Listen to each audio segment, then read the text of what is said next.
बिहार के मुख्यमंत्री नीतीश कुमार के लिए एक नारा बना था, बिहार में बहार है, नीतीश कुमार है। लेकिन अभी बिहार में तो सिर्फ गुस्सा है। खुद नीतीश कुमार भी बेहद गुस्से में हैं। उनकी पार्टी जेडीयू के लोग भी उनके खिलाफ गुस्से में हैं। यही नहीं, उनकी सहयोगी पार्टी आरजेडी के नेता भी नीतीश बाबू के खिलाफ गुस्से में हैं। विपक्ष तो गुस्से में रहेगा ही। मैं एक कहानी बताऊंगा नीतीश कुमार की, और फिर उसके आगे हम इस बात की पड़ताल करेंगे और जानेंगे कि आखिरकार नीतीश कुमार को बिहार विधानसभा में इतना गुस्सा क्यों आया। क्या हो गया नीतीश बाबू को? अल बल बोले जा रहे हैं। बिहार में अल बल बोला जाता है, कभी कुछ कहते हैं, कभी कुछ कहते हैं। एक कहानी बताता हूं नीतीश कुमार के थर्मामीटर वाली की। उससे पता चल जाएगा कि नीतीश कुमार के पास जो थर्मामीटर है वो थर्मामीटर ही खराब हो गया है। बात उन दिनों की है जब नोटबंदी का फैसला मोदी सरकार ने किया। तब जेडीयू जो जनता दल यूनाइटेड है वो एनडीए में था, यानी बीजेपी और जेडीयू साथ साथ थे। नीतीश कुमार उन दिनों मेरे गृह जिले जो बिहार में है मधुबनी में थे। तो पत्रकार लोग पहुंच गए सर्किट हाउस में नीतीश कुमार के पास कि भाई आप जेडीयू के नेता भी हैं, बिहार के मुख्यमंत्री भी हैं, ये जो नोटबंदी का फैसला हुआ है उस पर आपका क्या कहना है? तो उन्होंने कुछ नहीं बोला। उन्होंने कहा कि चलिए रैली है, वहीं पर हम पता करेंगे और वहीं हम बताएंगे कि इस मुद्दे पर मेरा टेक क्या है, मेरा फैसला क्या है। तो उन्होंने मंच से कहा, मधुबनी की जनता से पूछा कि भ्रष्टाचार को खत्म करने के लिए प्रधानमंत्री नरेंद्र मोदी ने यह फैसला किया है, क्या आप सब साथ हैं? तो जनता ने तालियां बजाकर हाथ उठाकर कहा कि हम सबके साथ हैं, यानी हम मोदी सरकार के इस फैसले के साथ हैं। तो नीतीश बाबू ने कहा तो हम भी मोदी सरकार के इस फैसले के साथ हैं। बाद में उन्होंने इस बात पर विस्तार से ये बताया कि जब भी इस तरह के धर्म संकट वाले उनके सामने सवाल उठ खड़े होते हैं कि क्या करें ना करें, तो वो जनता के बीच जाते हैं और वहाँ पर थर्मामीटर डालते हैं। उन्होंने ये कहा थर्मामीटर माने उन्हीं से पूछते हैं और जनता जो कहती है वो बता देते हैं। अब बात आज बिहार में जिस बात पर नीतीश कुमार गुस्से में हुए वो था शराबबंदी का। तो नीतीश बाबू आपका जो वो थर्मामीटर है बिहार की जनता के बीच, पब्लिक के बीच क्यों नहीं डाल देते? पता चल जाएगा कि आपकी शराबबंदी का जो फैसला है वो सही है या गलत है। दरअसल शराबबंदी के फैसले को नीतीश कुमार ने अपने दिल से लगा लिया है। सब कह रहे हैं, उन्हीं की पार्टी के परबत्ता से विधायक हैं डॉक्टर संजीव, भूमिहार जाति के हैं। उन्होंने कहा कि ये फैसला बहुत ही खराब है, इस फैसले से बिहार में संकट हो गया है। आरजेडी के ही एक नेता हैं, विधायक हैं जगदानंद सिंह, जो प्रदेश अध्यक्ष हैं आरजेडी के, उनके बेटे हैं। कुछ समय पहले तक नीतीश सरकार में मंत्री हुआ करते थे। नीतीश कुमार से अनबन हो गई, उनको मंत्रिमंडल से बाहर आना पड़ा। सुधाकर सिंह कहते हैं कि भाई ये फैसला जो है शराबबंदी का जो मामला है ये सिर्फ कागज पर है, यहाँ तो शराब खुलेआम बिकता है। ये सब लोग जानते हैं, बिहार के लोग, कि शराबबंदी का ये फैसला उल्टा पड़ गया है। छपरा में ही आधिकारिक तौर पर तो 7 लोगों की मौत हुई है जहरीली शराब पीने से, कई लोगों की जान जा चुकी है। और बिहार में आप कहीं भी जाएं, किसी गांव, गली, मोहल्ले और शहर में आपको शराब बहुत आसानी से मिल जाएगा। सिर्फ शराबबंदी का फैसला कागज पर है, लाखों मुकदमे हैं और लाखों लोग, हजारों लोग जेल में पड़े हुए हैं। और ये फैसला उल्टा पड़ने लगा, उन्हीं की पार्टी के लोग कह रहे हैं। उसके अलावा आरजेडी के लोग कह रहे हैं, बीजेपी तो कह ही रही है। आज जब विधानसभा में बीजेपी के सदस्यों ने, खासतौर से विपक्ष के नेता विजय सिन्हा ने कहा, तो नीतीश कुमार आग बबूला हो गए। उन्होंने कहा बिहार में शराबबंदी को देखते हुए भी इतना बड़ा कांड कैसे हो गया। तो नीतीश बाबू ये समझाने लगे कि जब ये फैसला हुआ था तब आप भी हमारे साथ थे, लेकिन उसके बाद जो उन्होंने कुछ कहा ऐसे तो ना थे नीतीश बाबू। जरा देखिए तो सही नीतीश बाबू ने कहा क्या और किस अंदाज में कहा। किसी बड़े राज्य के मुख्यमंत्री क्या ऐसी बोली बोलते हैं? जरा सुनिए। क्या हो गया? क्या हो गया?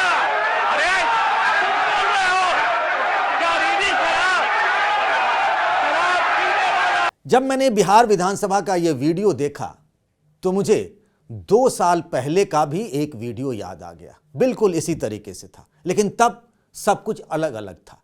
तब विपक्ष के नेता बीजेपी से नहीं थे, खुद तेजस्वी यादव थे, जो अभी डिप्टी सीएम हैं, जिनके लिए उन्होंने कहा कि 2025 में आप ही के नेतृत्व में चुनाव लड़ा जाएगा। हालांकि तेजस्वी यादव ने मना कर दिया और ये कहा कि अभी तो लोकसभा चुनाव है 2024 में, बाद की बात देखेंगे। जरा उस वीडियो को भी देखिए जब तेजस्वी यादव ने नीतीश कुमार पर हत्या के एक मुकदमे की बात कही थी, तब नीतीश कुमार ने क्या क्या नहीं कहा था तेजस्वी यादव के बारे में, उनके पिता लालू यादव के बारे में क्या क्या कहा था विधानसभा में, वो भी देखिए। इन दोनों तस्वीरों को देखना बेहद जरूरी है कि आखिर नीतीश कुमार जैसा मजा हुआ पॉलिटिशियन, जो कि 15 साल से 17 साल से बिहार के मुख्यमंत्री रहे हैं, भले ही वो किसी भी पार्टी के साथ चले जाएं, विधानसभा में वो किस तरीके से बोली बोलते हैं। और मैं वो 2020 और ठीक 2 साल बाद 2022 दोनों वीडियो में कनेक्शन भी बताऊंगा। पहले इसको भी देख लीजिए कि कैसे तेजस्वी यादव पर भड़के थे नीतीश कुमार। साथ है तो आप जांच करवाइए और इसके खिलाफ कार्रवाई होगी। ये झूठ बोल रहा है, मैंने धर दिया था, मेरा भाई समान दोस्त का बेटा है, इसलिए हम सुनते रहते हैं, हम नहीं कुछ बोलते हैं। और इसके पिता को किसने बनवाया था? अब आपको मैं बात बताता हूं कि जब मैंने इस बात की पड़ताल की कि आखिर नीतीश कुमार को गुस्सा क्यों आता है, तो सवाल यह है कि जब वो कहीं ना कहीं उनका मामला फंस जाता है, जब ऐसा लगता है कि सब कुछ उनके खिलाफ है, कुछ अच्छा नहीं हो रहा है, तो नीतीश कुमार ऐसे ही हो जाते हैं। याद करिए 2020 में क्या था, तब 2020 में चुनाव हो चुका था और उस दरमियान क्या हुआ कि नीतीश कुमार तीसरे नंबर की पार्टी होने के बावजूद बिहार के मुख्यमंत्री बन गए थे और ये बात उनको चुभ रही थी। वो संकट में थे क्योंकि कहा यह जा रहा था कि छोटा भाई होने के बावजूद भी गठबंधन में बीजेपी के साथ वो बड़े भाई का रोल अदा कर रहे थे। बीजेपी का बड़ा दबाव था। ये बात अलग है कि बीजेपी के लोग शराबबंदी के मसले पर कभी भी उनके खिलाफ नहीं बोले। आज जिस तरीके से जेडीयू और आरजेडी के ही उनके अपने लोग उनके खिलाफ बोल रहे हैं जब वो मुख्यमंत्री हैं, बीजेपी ने कभी ऐसा नहीं हुआ था। तब भी उन्होंने इस तरीके की बात कही थी। तो मैं दोनों को जोड़ता हूं तो ये देख पा रहा हूं कि सब कुछ नीतीश कुमार के खिलाफ जा रहा है। अब जरा पिछले कुछ दिनों को देखिए, जिस तरीके से बीजेपी के साथ गठबंधन में उन्हें सरकार बनाई, जनादेश दोनों पार्टियों को मिला था, बीजेपी जेडीयू को। जेडीयू ने बीजेपी का साथ छोड़ा और वो आरजेडी के साथ चले गए।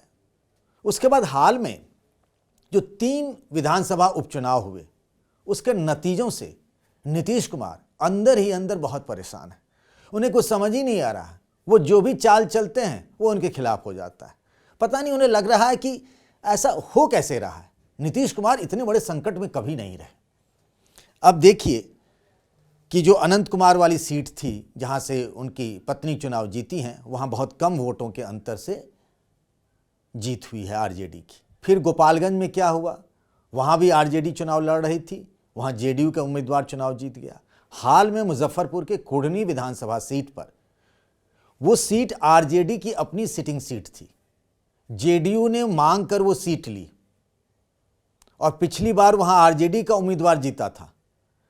खुद नीतीश कुमार ने चुनाव प्रचार किया, इसके बावजूद वहां पर बीजेपी की जीत हो गई। कहा यह जा रहा है कि जैसे 2019 के लोकसभा चुनाव में मायावती और अखिलेश का तालमेल चला नहीं, वो बेमेल गठबंधन रहा। मायावती के लिए लोकसभा के सांसदों की संख्या जो है वो 0, 2014 में उनके एक भी सांसद नहीं चुनाव, मतलब वो एक भी लोकसभा सीट पर बीएसपी चुनाव नहीं जीत पाई थी 2014 में। जब अखिलेश के साथ गठबंधन किया मायावती ने तो 0 से 10 हो गए लोकसभा सांसद। लेकिन समाजवादी पार्टी के 2014 में भी 5 सांसद चुने गए थे और 2019 में भी, यानी अखिलेश को कोई फायदा नहीं हुआ। इसका मतलब ये था कि अखिलेश यादव के वोटरों ने मायावती के लिए वोट तो किया, लेकिन मायावती के वोटरों ने अखिलेश यादव के लिए वोट नहीं किया।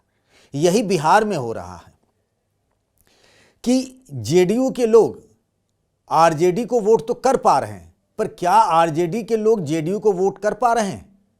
लगता है तालमेल बैठ ही नहीं पा रहा है, वो खांचा नहीं मिल रहा है। ऊपर से नेताओं के हाथ मिल गए हैं। दिल मिले कि नहीं मिले ये तो नीतीश, तेजस्वी और बाकी पार्टी के नेता जानते होंगे, लेकिन जिस तरीके से बातें आ रही हैं कहीं से कुछ भी सही तो नहीं लग रहा है। लेकिन नीचे लेवल पर वोटरों के दिल नहीं मिले, ना उनका मन मिला है और इसीलिए बेमेल गठबंधन चल रहा है। एक बात यह भी आ रही है कि क्या जेडीयू का आरजेडी में विलय हो जाएगा, पता नहीं ये खबर कहां से चली, लेकिन बिना आग के तो धुआं होता नहीं है, कहीं ना कहीं कुछ तो हुआ होगा। इस बात का जवाब या तो लालू यादव दे सकते हैं, या नीतीश कुमार, या तेजस्वी यादव। अब ये तीनों इस बात पर कुछ कह नहीं रहे हैं, लेकिन जिस तरीके से बातें कही जा रही हैं उससे तो शक शुबा तो उठता है ना। अब ये बात आ रही है कि जेडीयू का आरजेडी में विलय हो जाएगा, नीतीश कुमार जिस तरीके से कह रहे हैं। अब देखिए तो सही कि नीतीश कुमार जैसा आदमी जो अपनी मर्जी से जेडीयू का राष्ट्रीय अध्यक्ष तक बदलवा देते थे, आपने कहानी, मतलब ये तो सच है, मेरी आंखों के सामने हुआ कि किस तरीके से जॉर्ज फर्नांडिस की जगह शरद यादव करवा दिया, फिर शरद यादव को भी उन्होंने हटवा दिया। मतलब ये कहा जाता है जेडीयू में कि नीतीश कुमार ही सारे फैसले लेते हैं, ए टू जेड उन्हीं का होता है, और वो कब क्या करेंगे किसी को नहीं पता होता है। लेकिन वो नीतीश कुमार बिल्कुल बेबस और लाचार नजर आ रहे हैं। ऐसा लग रहा है कि उनका अपनी पार्टी पर कोई कंट्रोल ही नहीं रह गया है। उन्होंने कहा कि विपक्ष के नेताओं को एकजुट करने में उन्हें बहुत अच्छा रिस्पांस मिल रहा है। उसके ठीक कुछ ही मिनटों बाद उन्हीं की पार्टी के जेडीयू संसदीय बोर्ड के अध्यक्ष उपेंद्र कुशवाहा कहते हैं कि विपक्ष से कोई रिस्पांस नहीं मिल रहा है। किसी ने कहा जेडीयू आरजेडी का मर्जर हो जाएगा। उपेंद्र कुशवाहा ने कहा अगर ये फैसला होता है तो आत्मघाती होगा, पार्टी खत्म हो जाएगी। मतलब ऐसा लग रहा है कि नीतीश कुमार के सुनने वाला कोई है ही नहीं। अपने पूरे राजनीतिक करियर में इतने बेबस और लाचार नीतीश कुमार नजर नहीं आ रहे होंगे। और उन्होंने मोदी के खिलाफ एक लंबी लकीर खींचने की, एक तरीके से खींचने का ऐलान कर दिया था। कई बड़े नेताओं से, विपक्ष के नेताओं से मिल लिए, आकर सोनिया गांधी से मिल लिए, चंद्रशेखर राव से मुलाकात हो गई, बहुत अखिलेश यादव से मिल लिए। ऐसा लग रहा था कि वो मतलब बिना कहे ही मुख्यमंत्री पद के एक नए उम्मीदवार के तौर पर उभरने लगे थे। अब वो कह रहे हैं कि माफ कीजिएगा, प्रधानमंत्री पद के उम्मीदवार के तौर पर उभरने लगे थे। लेकिन अब वो खुद ही कह रहे हैं कि उन्हें प्रधानमंत्री बनने की कोई ललक नहीं है। वो तो मोदी के खिलाफ, बीजेपी के खिलाफ एक मजबूत विपक्ष को एकजुट करना चाह रहे हैं। अरे भाई, क्या एकजुट करिएगा? अभी तो बिहार में ही आपकी पार्टी एकजुट नहीं है, आपकी पार्टी के साथ आरजेडी का तालमेल नहीं बैठ पा रहा है, तो कहां से अब विपक्ष को एकजुट करिएगा? अभी तो इतने सारे सवाल हैं। आप जो कहते हैं, आपके विधायक कुछ और कहते हैं। ऐसा लग रहा है कि ये वो दौर है, ये वो समय है। एक कहावत है कि जब सब समय खराब होता है, बड़े बुजुर्ग कहते रहे कि जब समय खराब होता है तो सब चीज़ खराब हो जाता है। यही नीतीश कुमार थे। जब मन होता था जिस पार्टी के साथ गठबंधन कर लेते थे, सरकार उसकी हो जाती थी। बीजेपी के साथ रहते हुए भी सारे फैसले खुद करते थे, आरजेडी के साथ भी थे तब भी अपनी मर्जी चलाते थे। जब भी रहे सिर्फ उनके मन की चली, और ये वो दौर है जब उनके मन की कुछ चल ही नहीं रही है। उन्होंने तो यहां तक कह दिया कि भाई अगला विधानसभा चुनाव तेजस्वी यादव के नेतृत्व में लड़ा जाएगा। तेजस्वी यादव भी उनकी इस गेंद को स्वीकार करने के मूड में फिलहाल तो नजर नहीं आ रहे हैं। उनकी पार्टी के लोग उनके खिलाफ बयान दे रहे हैं। ऐसा लग रहा है कि नीतीश समझ नहीं पा रहे हैं कि क्या करेंगे। उन्होंने अपना एक लक्ष्य बना लिया है कि लोकसभा चुनाव में मोदी को हराना है, पर यह होगा कैसे? अभी तो संकट खुद उनकी सरकार पर है। शराबबंदी को लेकर जिस तरीके से हो रहे हैं, जिस तरीके से विरोध हो रहा है बिहार में, उनकी पार्टी के लोग, आरजेडी के लोग, बीजेपी के तो छोड़िए, बीजेपी के लोग विरोध में हैं ही। ऐसा लग रहा है कि नीतीश ऐसे दोराहे पर खड़े हो गए जहां पर लगता है आगे पहाड़ और पीछे खाई। आखिर करेंगे क्या नीतीश कुमार? आज के लिए बस इतना ही। नमस्कार।